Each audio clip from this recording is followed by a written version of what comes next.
How to hard reset Google Pixel 4a.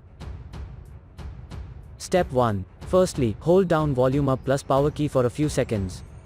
Step 2. Release all buttons when you see information about the Google logo. Step 3. If the Android robot appears, push volume up plus power button. For further detailed guide, please check the link in the description. There you will find further steps on how to hard reset your smartphone. For further detailed guide, please check the link in the description. There you will find further steps on how to hard reset your smartphone. For further detailed guide, please check the link in the description. There you will find further steps on how to hard reset your smartphone.